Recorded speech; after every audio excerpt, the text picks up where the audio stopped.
guys, it's Jamie Chicatella, owner of Grace Aberdean, Habitat Alchemy, and today we are back at the farmer's market. Yay! And I have my friend Will C. Thomas. Hi everyone. Cooking with me, and he's going to show us how to make mini Tomato pie.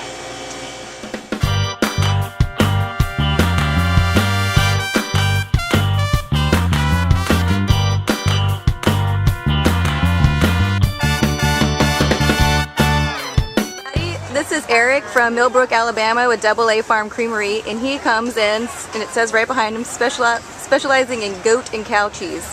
Now, how many different kinds of cheese do you guys have here? Here today we have, looks like about 8. Now, and I came in asking for the one that was like your cheddar blend. Yes, ma'am. And that one didn't make it down here today, so I'm kind of bummed. So what determines on what cheese will make it here? If they're mature enough. We'd serve no cheese before it's time. Okay, and usually how long does that take? It just depends on the different kind of cheese? Depends on the variety. We age our cheddar for a minimum of 2 months.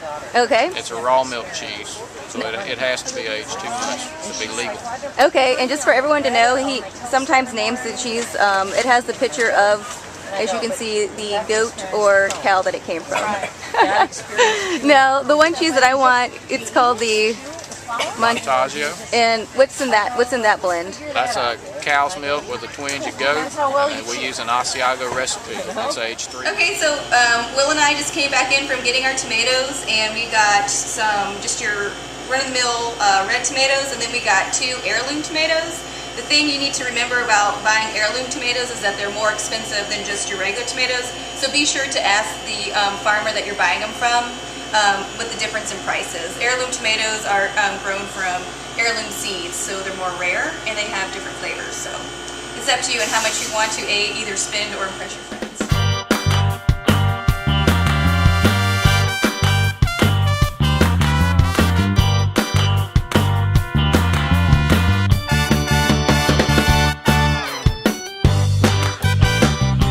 We've gone ahead and chopped up the onions. Now what we're doing is just sauteing them in a little bit of olive oil. You don't want to salt them or pepper them yet, because that way they won't brown. So just wait and be patient and saute them for a second and let them be. We've got our red onions in here, kind of browned, a little caramelization going on. Now we're going to throw in our tomatoes over low heat. We're just going to stir it all up and let it heat up a little while. This will make the baking a lot faster for the filling. And we just want to warm it up. Nothing really crazy going on here. So now we have this Herbe de Provence cheese that we bought from AA Farms in Millbrook, and we've cubed it up, just kind of like we did with our butter, and now we're going to throw it in here on low heat and let it melt with the tomatoes.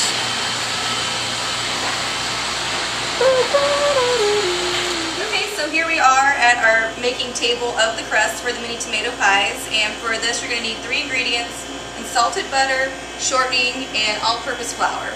Now, the butter has to be Ice cold. extremely, extremely cold. Yes. And you're going to want to cube it, correct? Yes. Okay, so What we do is we just cut it in half lengthwise, this way. Then just turn it over, and then cut it lengthways again. Okay. It's kind of messy. That's okay. It's cooking. And then, to make it easy on you, just put it back together. Okay. And then put it into little cubes, like this. Okay, perfect.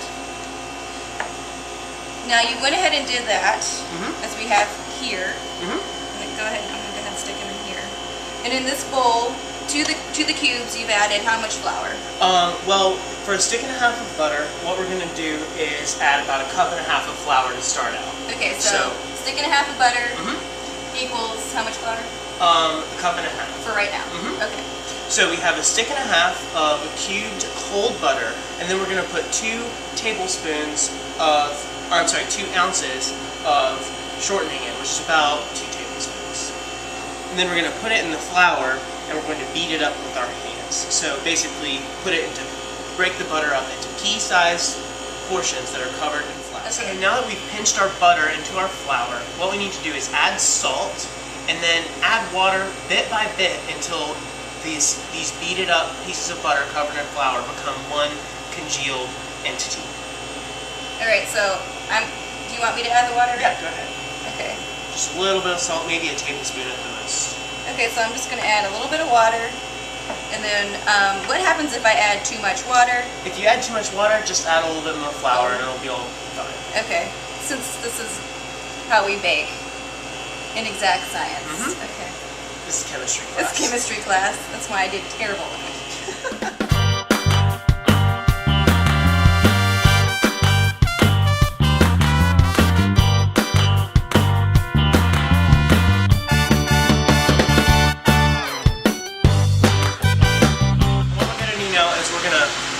Roll it out so it's only about maybe ½ an inch thick, not very thick at all. And you put flour on your surface, and you put flour on your rolling pin as well. Okay. Is to measure it out and put it in our cups. I got this wine glass because it fits over this muffin tin that we're going to use. So what we do now is we just flour it, and you can do this whichever way you want. Kind of flour the edges, so that way it doesn't stick too badly. And just cut. Flatten it out just a little bit, and then put it in your muffin tin.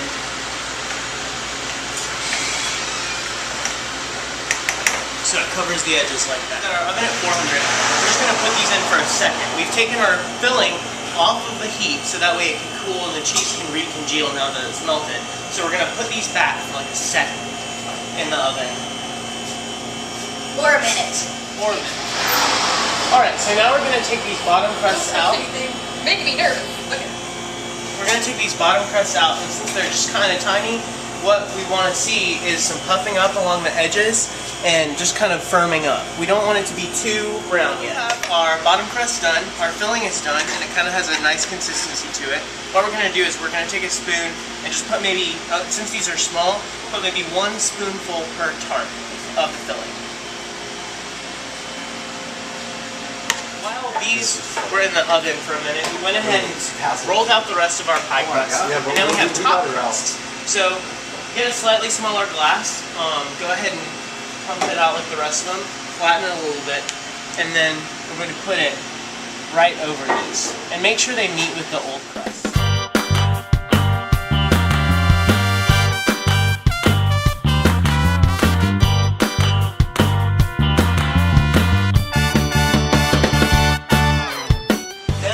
All the top crusts on, what we're going to do is we're going to put an egg wash on these so they have a nice brown consistent color. And since we don't have a brush, we're just going to kind of be ghetto about it. Now in the oven we've gone ahead and turned the temperature down to 375. What we're going to do is after we put the egg wash on, go ahead and put these back in until it's brown. So maybe 10 to 15 minutes at the most.